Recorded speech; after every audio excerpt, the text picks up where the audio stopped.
All right, so if we're doing, we do a lot of frames, right? Framed images, or even MDF box, folded box panels. It's kind of similar, so we can just do a quick and dirty example of either.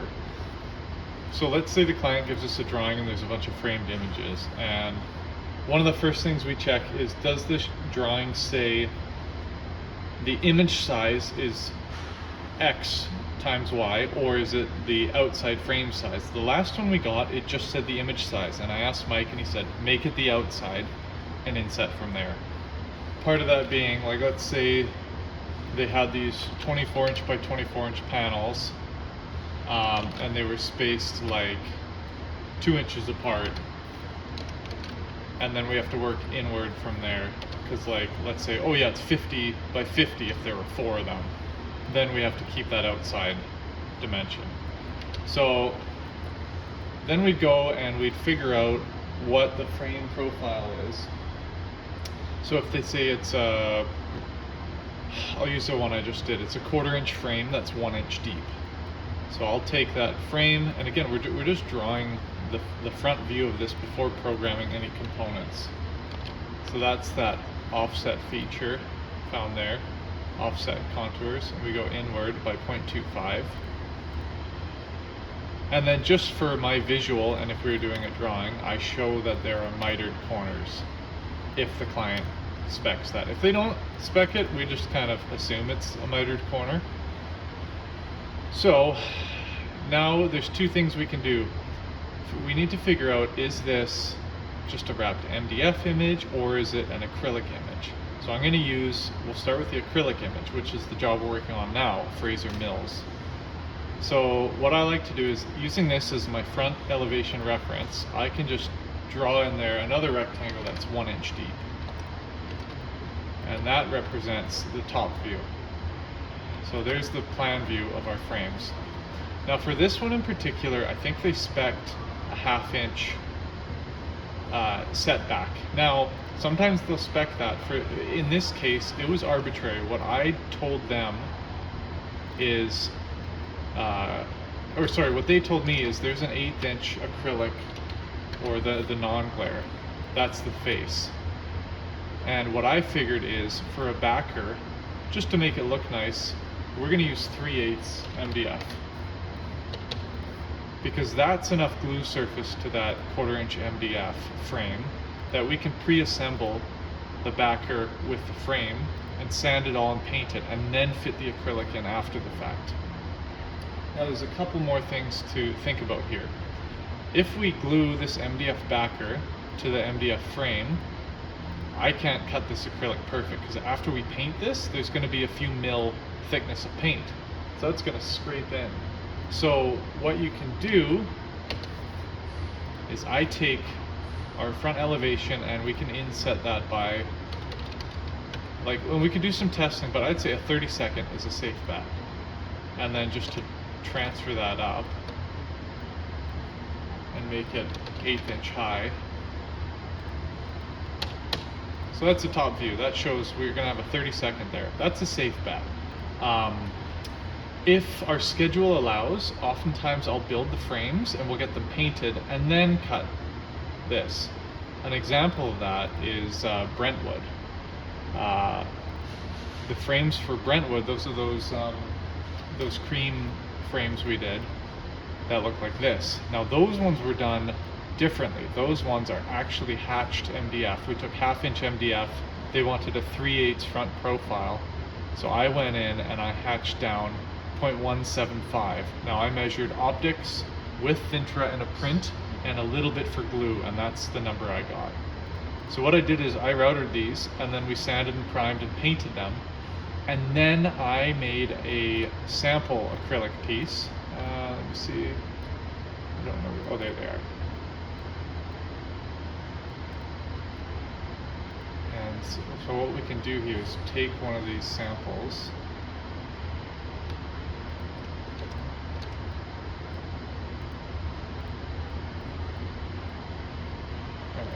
So that's what we offset, and then this is the acrylic.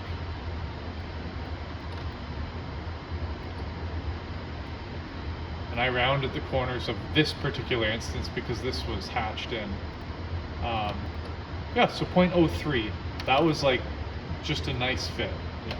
So for this one, we're gluing it in, so there will be sharp corners there. We don't need to round that because we're actually assembling a frame. We're not just engraving in. So a 30-second should be good. You could cut a test one first and fit it in, make sure it's good before we cut them all.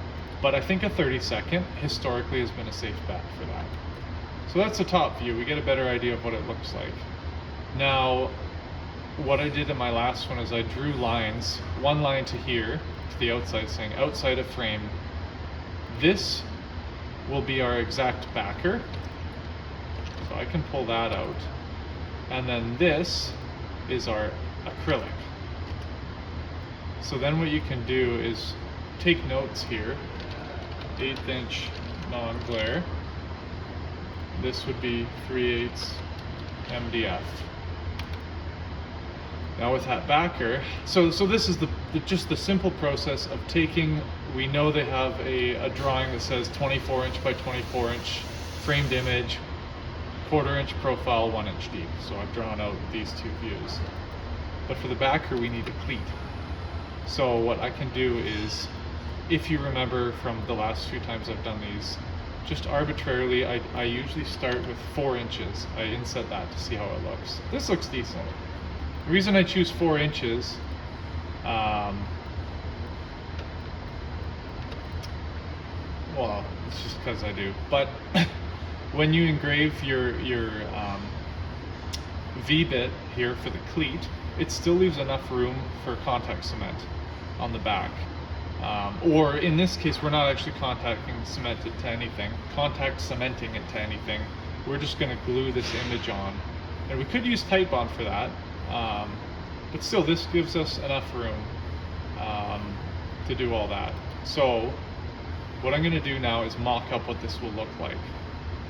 I don't know if you remember this from the past few ones I've done. This is a 3/8 backer. We're going to cut it with a 1/4 inch bit. So I'm going to draw that engraved line. But now we draw another engraved line and move it a 1/4 inch in, because as we router this, we're going to be left with a piece in here that's like that. And if we just have the engraved line there, we're going to be left with a flat spot there. So that's why do you want me to draw the side view of that again? No, I remember. Okay, that. okay. And you don't need to go past or nothing. Nope, I just stop it right there. Again, because that's where the tip of that V-bit will go. So there'll be a circle around here in the end. So now what I want to do is I want to mock up where this cleat is going to go. So because it's 3/8 material, we're going to move that 3/8 up, which is 6 clicks. So that's 3/8. That's what the overlap would be. And then we know this has a 1/4 inch frame around it. So I'll check here, 7.375. So if you wanted to make that 8 inch, we just need to move it 5/8 downward. So I could go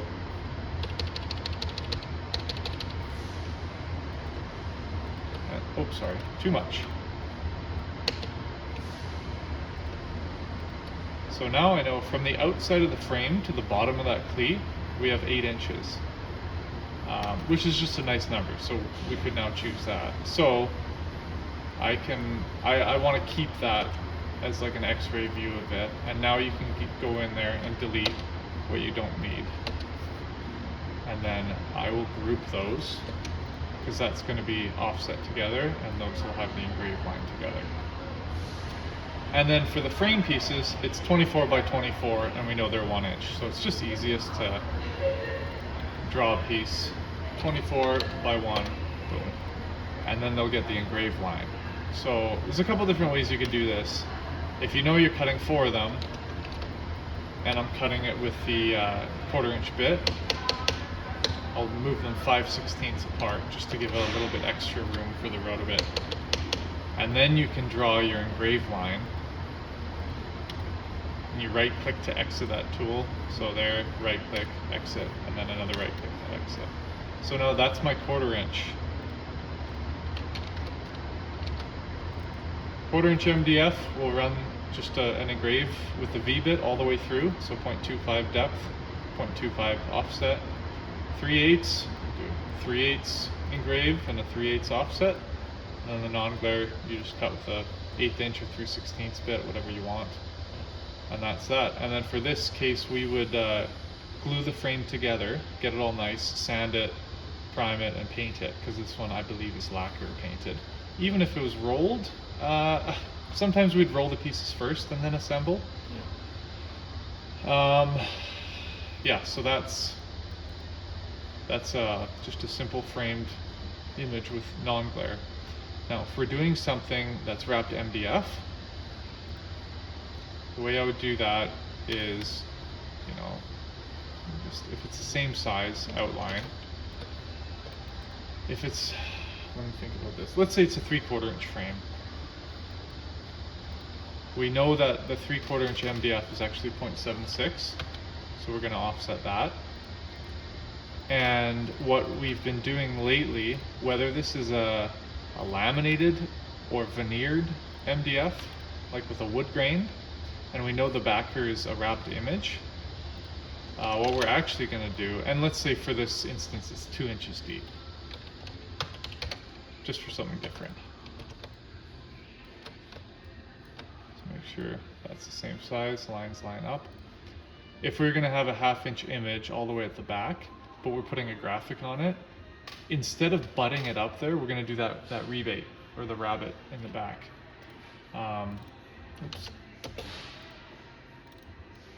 So let's say it's 1/2 inch material. 1/2 inch material is actually closer to 0.51. So we'll do that. And we would probably go like,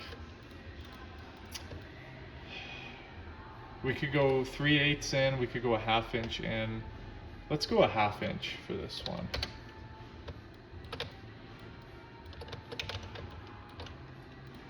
So what I can do is then, just for our drawing, use that jigsaw tool. You ever just mirror this little thing over? Yeah, I have. It's, for me, it's almost the same amount of clicks as just doing that. And now one thing I would often do when something like this is click it over once, drag that in, and now what you have is a, oops, I'll draw this just so I have a center line. Now we'll have a 30-second gap, which if we wrap this, or sometimes we'll close crop that, so we'll lay up the image and just crop it there, and then we can get some wood glue in there. A 30-second overall might be enough, but I like to just play it safe. Yeah. So that's the top view of it. And then we would engrave a line in there and put a 1/4 inch cleat, let's say. So then we know that this piece is 23.4175. So we could just make it the same. And that's our 1/2 inch MDF back.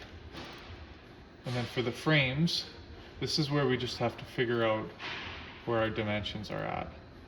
So this guy here, we're going 0.5 deep in our cut. And then here's 0.51. This is where it can get tricky, keeping track of that sort of stuff.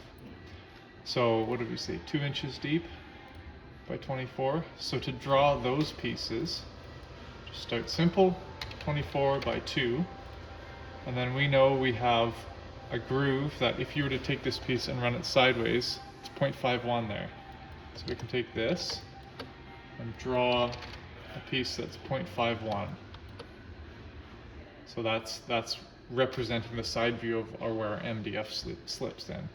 Now, like I've showed you before, I would make that taller.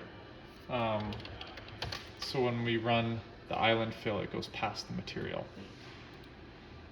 And now we don't need to go past this way because we're doing a miter on the end. And I'll just draw a side view to show you that again. So if we're going 0.5 depth and we're just ending there, well, our miter is going this way. So even if we stopped an 1/8 inch shy and hogged that out,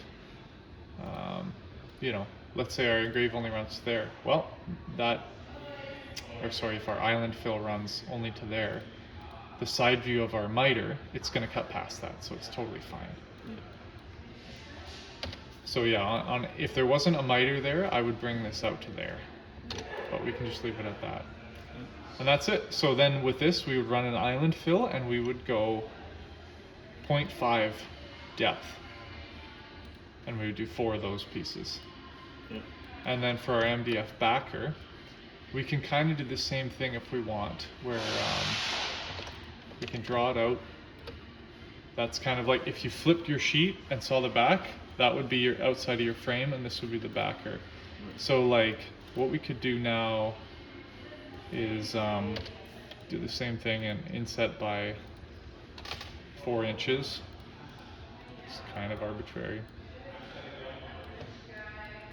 But sorry, this one is actually different because we need enough space for the cleat to glue in. And sorry, what were you gonna ask? Well, it might be what you're talking about, but just like if we wanted it flush to the wall and it was only a 1/2 inch piece. That's what, that's what I'm showing you now. So this represents that hatching out to put a 1/4 inch cleat. Yeah.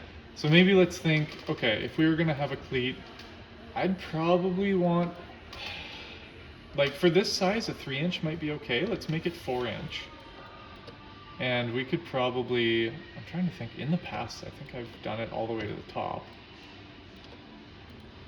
So we can hatch out to the top. And then that's our cleat line there. Yeah. And then if on the wall we had a 3 inch cleat, we have a 1/4 inch overlap. Is the length of the French cleat cut, the 45-degree cut, is it the same thickness as the material? Yep, because it's a 45-degree angle. That's how the math would work on that. Here, I'll so if we have a 1/4 inch cleat,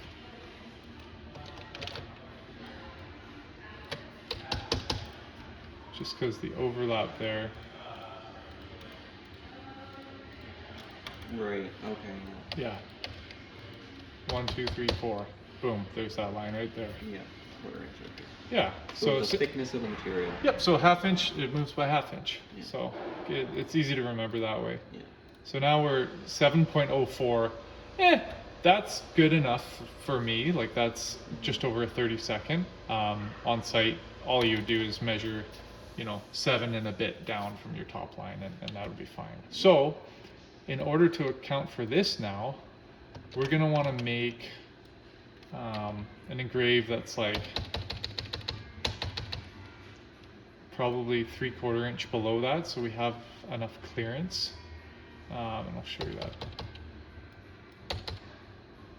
And I'll probably make this cleat. Oh, that's a really random width. Oops. Let's make it 16 wide. And then 16 and a half. So if these are our cleats, the wall cleat I'll always make a little bit less, so you have some left to right room. Mm-hmm.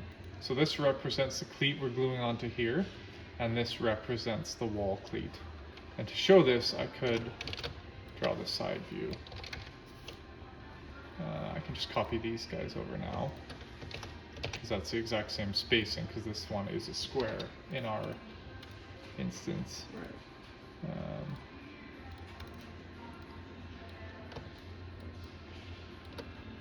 So that's the side view. So then if we took this, if we made this our engrave, or our island fill, Yeah. this is our top cleat and this is our bottom. I'm just going to redraw these to just accurately represent. Oops.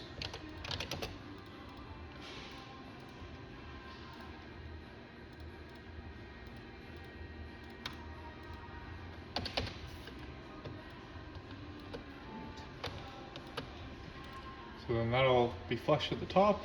So that's another easy thing too. When this is hatched, this just glues flush to the top. There's no measuring, nothing. Makes it a lot easier. And then just to make sure this will work, if we group the top cleat and this stuff together, we know that we're not going to hit the bottom yet, and it goes in. So we know that that'll click on the wall and then drop down just fine. Yeah. So that's good. So then to break that apart, we already made our frame pieces. There'd be 4 of those. Our backer, we would take out there. And the cleats we could take out.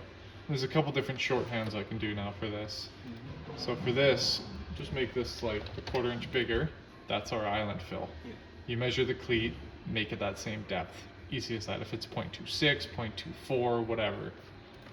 Then for these guys, what I like to do when you have irregular shape, or even if they're the same size, bring it back together, select all, and weld them. And then just do one line, the length of the longest one. That's your engraved line. So you'd run that at, a little trick I like to do, if this is 0.25, I do this one like 0.245. Just like 5 thousandths less. Yeah. And then these 2 pieces hold together when you're running the offset, and then they'll just kind of snap apart like a perforated Oh, paper. yeah, okay. Because it's just a cleat, it doesn't have to have a crisp edge. Yeah.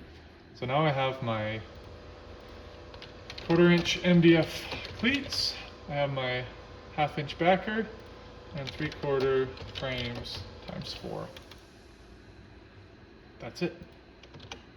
I'm going to call this frame training. So again, it's a lot of information dumping, but at least use a picture of each of them. Yeah. So we can leave that here. And then a quick review of MDF box. Yeah. Give me a length, width, depth. 30, 20, and like a 3 inch deep. Perfect. So 30 wide by 20, 3 inch deep.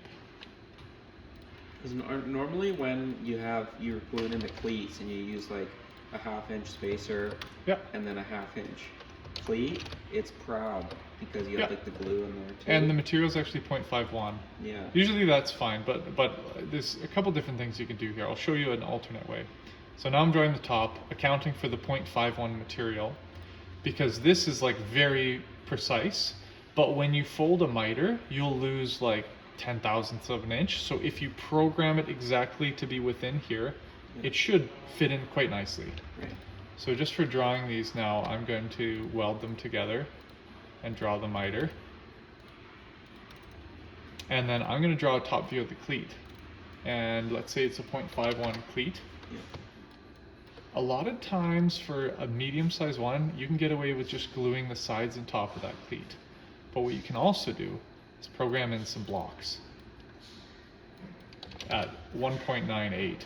Let's make them a hair smaller, 1.97. This allows a little bit of glue gap. Right? I've done this for like a 6 inch deep box. It just makes it way easier.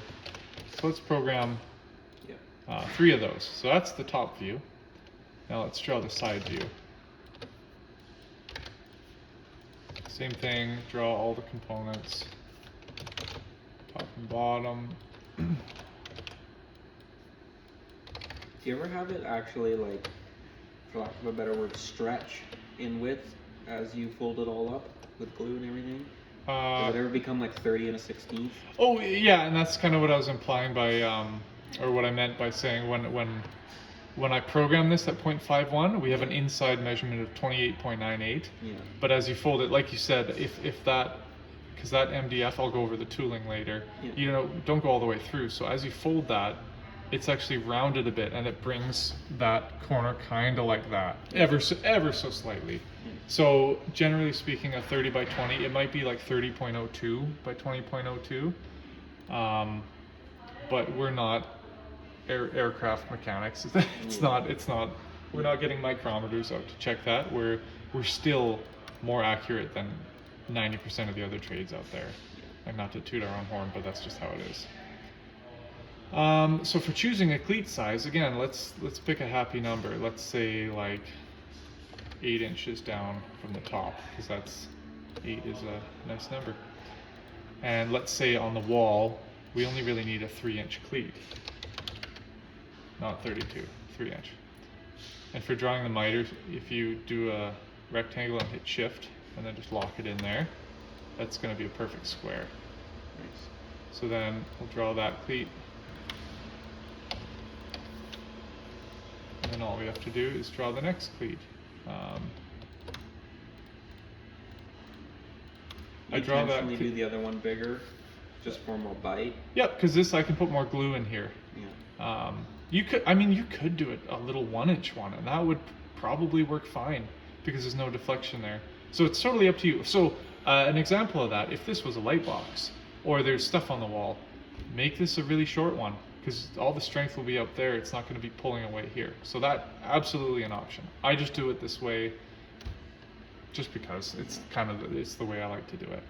And then now for those 3, again going to the plan view, those 3 little bricks in there, you can just draw out here. And remember, what did we make this? Instead of 1.98, do you remember what I did up there? It would be 0.01 less. Yeah. So it would be 0.97. Yeah, 1.97. Yeah. So I do that, gives us just a little bit of wiggle room. Even if the cleat was out a hair, if this was a wrapped box, the vinyl will add a little bit on the back. Yeah. Yeah, so now I'm happy with that. So to break it all apart, we now have the cleats. So that's a 3-inch cleat, and this is a 5-inch cleat. Nice and easy. Yeah. So 3 and a 5. So what I can do for that is just take from the top view. There's an 8-inch, or sorry, what did I say? 5 and 3. So 8-inch total. If you're doing them the same, you could just draw the line in there, but we'll do a 5-inch and a 3-inch. And the one on the wall, again, I like to make it smaller. Yeah. Just because that gives you some left and right movement. So you weld those and then add the line. Yeah. And then for the box, you just take that, and then one easy way to do this, instead of drawing all the sides and then welding it, you know it's going to be 6 inches taller each way in the end. So you can do 2 of these. Make this one 26 tall, make this one 36. Take them both and hit this button, align selected objects to center. Yeah. And you got that, and then you just hit weld, and now you have your box. Yeah. Super fast. Then to draw your engraved lines, you just go around corner to corner, there to there. And then you see why I do these 3 drawings? Because now I can just take this, copy and paste it over, because we know it's going to fit. So now we have all our pieces. Mm-hmm. So for this, if it's a 0.51 plate and offset and all that, you could do this 0.505, a little bit less, so it just scrapes in, because you're going to have trouble trying to flip that on the router table to tape the miters. So it might break. Every now and again that happens to me. It snaps, and it's fine. You just line it up again, tape it off really well, and then fold your box. And in a case like this, as you have glue seepage coming out, if you can fold it and tape the miters and then glue these in and glue your cleat in all in one go, then that works out nicely, because then you're not fighting dried glue in the cracks to try and fit these guys in. Now that wouldn't be the end of the world. What you could just do is nick the corners of these, or make them a bit shorter so they don't go all the way up to the top. Like they could be something like that. And then you have your crusty glue in here, and you'd avoid that. So it doesn't really matter. It's just how you feel like doing it. Yeah. So that's a folded box again. Really simple. Yeah. Once you do 2 or 3, it all becomes the same thing. Yeah. Cool.